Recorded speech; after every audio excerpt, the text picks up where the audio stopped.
Hola, Dios te bendice. Vamos a continuar con nuestras reflexiones. Fíjate que el día de hoy me he puesto a pensar, si cada día tengo que estar reflexionando sobre algo. ¿Por qué? Porque es una forma que puedo tener el contacto más fácilmente con Dios. El hecho de estar reflexionando, de estar pensando, todo lo que Dios me ha mostrado a través de estos tiempos, es algo maravilloso, es algo bonito. Fíjate, muchas veces nosotros tenemos tantas cosas en nuestra cabeza. Estudiamos la palabra, escuchamos prédicas, nos ponemos en oración, etcétera, ¿no? Así va pasando el tiempo y va pasando el tiempo. Y a veces en ese correr del tiempo se nos olvida realmente a qué nos llamó Dios. ¿A qué nos llamó Dios principalmente? ¿Para qué nos habló? ¿Para qué nos sacó de ese lugar? ¿Sí? Yo me acuerdo que cuando empezó la crisis fuerte. Empezó la crisis en mi vida fuerte. Yo hablaba anteriormente con Dios normal. Me alejé de Dios, me dediqué a mi casa, me dediqué a vivir por vivir, me dediqué al crecimiento de mis hijas, a mi matrimonio, ¿sí? Pero me perdí completamente dentro de todo lo que estaba haciendo. Posteriormente Dios me manda a mi hermana y pues con esas dudas que ella tenía, Dios me vuelve a jalar hacia Él, ¿sí?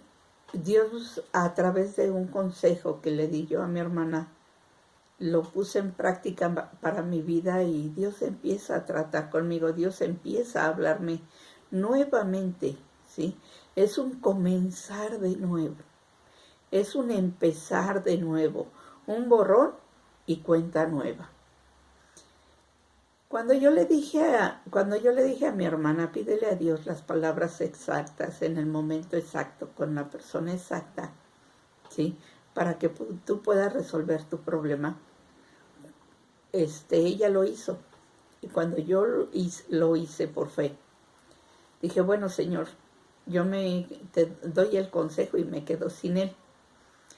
Pero pues realmente, si tú quieres que todo cambie, si yo ya realmente no sé qué hacer, pero toma tú el control y ponme a la persona exacta con las palabras exactas en el momento exacto. Y como te comentaba una vez, que me mandó a un compañero al trabajo, a un muchacho al trabajo. Y ese hermanito mío me llevó a la hacienda, me invitó a la hacienda. De ahí empecé yo a trabajar en la hacienda. Al principio la soberbia andando, ya sabes. Yo no soy adicto, yo no soy alcohólico, pero nunca me puse a pensar qué tan neurótica estaba, ¿sí? Al momento en que Dios va trabajando, yo pensé que había ido por esos problemas a la hacienda, que había caído a la hacienda por el problema de la neurosis.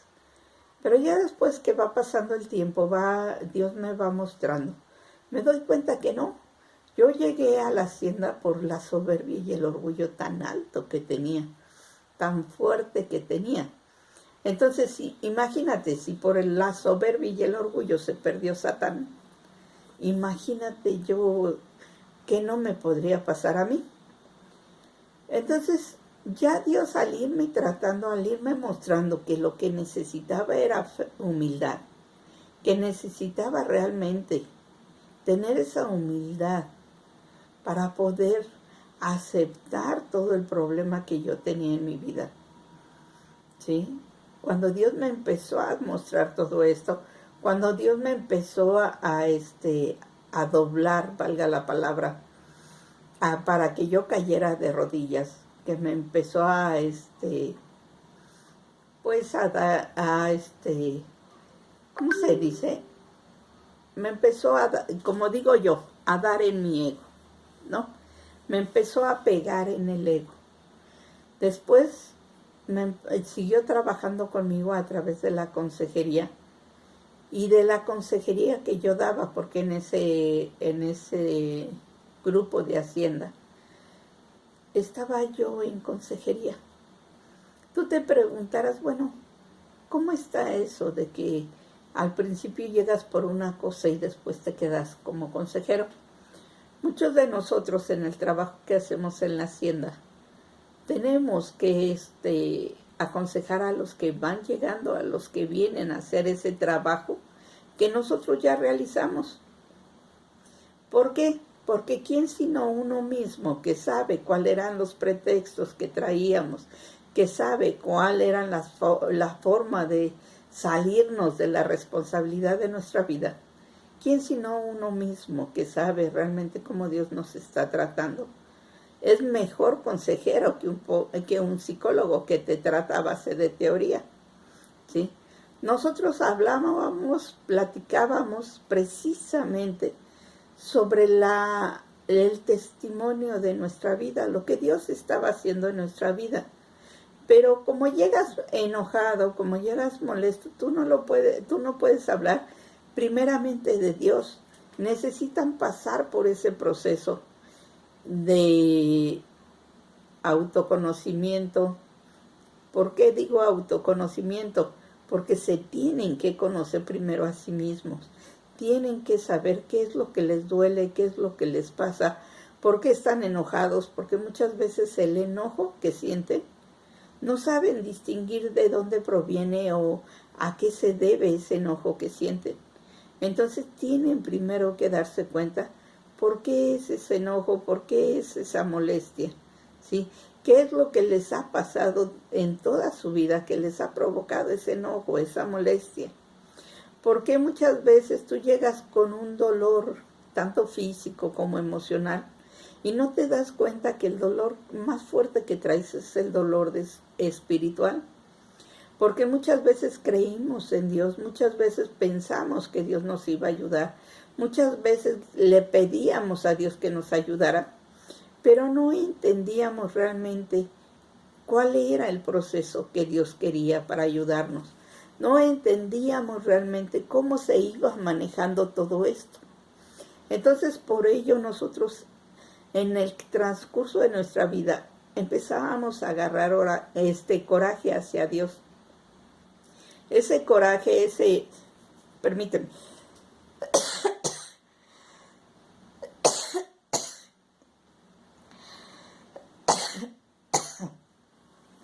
ese coraje, esa molestia hacia Dios. ¿Por qué? Porque pensábamos que todo el problema era causado por Dios, causado porque no nos entendía, causado porque no nos escuchaba, pero nunca nos hacíamos responsables de lo que nosotros habíamos hecho, de lo que nosotros nos habíamos retirado, ¿sí?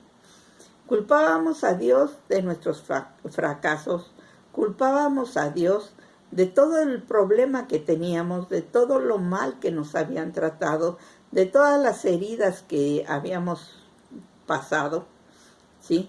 Consciente o inconscientemente culpábamos a Dios de todo ello. ¿Por qué? Porque Dios nunca estuvo ahí para cuando nosotros lo necesitábamos. Dios nunca nos ayudó, aparentemente, cuando nosotros lo buscábamos. Nos enojábamos y decíamos, bueno, ¿por qué Dios no me ayuda? ¿Por qué Dios no resuelve este problema? ¿Por qué Dios no va en contra de tal persona?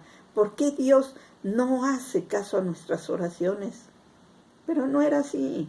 Lo que pasa es que Dios tenía otros planes muy diferentes. Dios tenía que pasarnos por un proceso primeramente para que nos diéramos cuenta de qué es lo que realmente teníamos, hacia quién iba dirigido ese coraje que sentíamos, quién era quien nos había lastimado.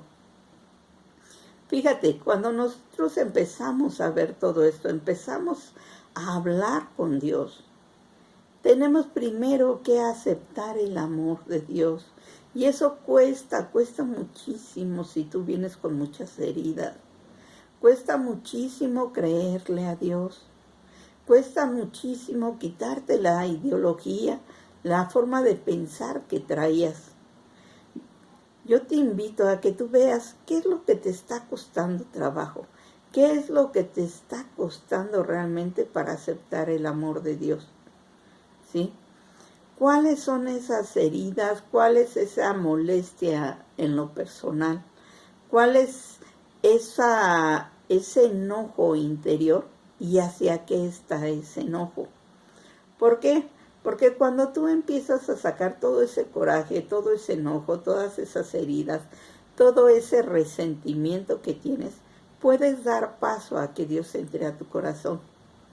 Puedes dar paso a que Dios empiece a explicarte en tu vida por qué motivo aparente no estuvo ahí, siendo que Él sí estuvo ahí. Nada más que tenía que respetar el libre albedrío de las otras personas. Pero Él ya tenía exactamente el plan hecho para sanarte, tanto en lo físico como en lo emocional, ¿sí? Y en lo espiritual, porque te habías retirado de Dios. Muchos le tememos a la muerte, pero a la muerte física. Pero no nos ponemos a pensar realmente que la verdadera muerte es la muerte espiritual. Esa muerte que nos aparta de Dios, que esos pecados nos hacen ver otras cosas que no son reales. El pecado nos deforma completamente, deforma nuestro pensamiento, deforma nuestros sentimientos, deforma nuestra creencia. ¿Tú qué crees? ¿Por qué te has deformado tanto? Si piensas que realmente estás bien como estás, ¿por qué entonces son esos vacíos? ¿Por qué son esas tristezas? ¿Por qué no puedes amar sinceramente a alguien? ¿Por qué no puedes perdonar de todo corazón a aquellos que te lastiman y te ofenden? ¿Sí? ¿Qué hay dentro de ti? ¿Por qué no puedes tener una confianza plena en las demás personas? ¿Por qué sientes tú? Te sientes rechazado, te sientes humillado, te sientes menospreciado. ¿A qué se debe? ¿A qué se debe? ¿Qué hay dentro de ti? ¿Qué hay en tu interior que te sientes así? ¿Por qué también te metes en relaciones destructivas? Aceptas violencia, aceptas palabras altisonantes, aceptas malos tratos. ¿Qué hay dentro de ti que te hace aceptar semejante cosa? Yo te invito a que vayas haciendo una lista. Trata de explicarte qué hay dentro de ti. ¿Para qué? Para que saques todo eso y lo entregues a Dios, todas esas cargas. Para que entregues a Dios todo eso que traes por dentro y empieces a darle ese lugar especial a Dios en tu corazón. Empieces a darle ese lugar especial a Dios en tu mente, ¿sí? Entregues lo que traes en el alma. Permitas que Dios obre en tu espíritu, ¿sí? Para que posteriormente todo eso se vea reflejado en tu cuerpo, en lo físico. Fíjate, muchos de nosotros nos estamos lastimando cada día por una u otra situación. Nos sentimos tristes, nos sentimos melancólicos, nos sentimos mal. Cosa que sí hay tristeza en el mundo, pero realmente si confiamos en Dios y estamos plenamente si estamos seguros plenamente que Dios es nuestro Señor y que nos ama tanto, no tenemos por qué estar sufriendo, no tenemos por qué estar tristes, por qué estar deprimidos. Sabemos que contamos con un Dios perfecto. Pues te invito a que reflexiones en esta situación. ¿Qué es lo que traes por dentro que te está causando tanto problema para que no puedas aceptar el amor de Dios? ¿Qué hay en ti? Vamos a ver primero lo emocional. Hay que ver qué hay dentro de ti que te provoca tanta desconfianza, Bueno, pues te dejo, que Dios te guarde y te bendiga. Seguimos en nuestras reflexiones. Bendiciones.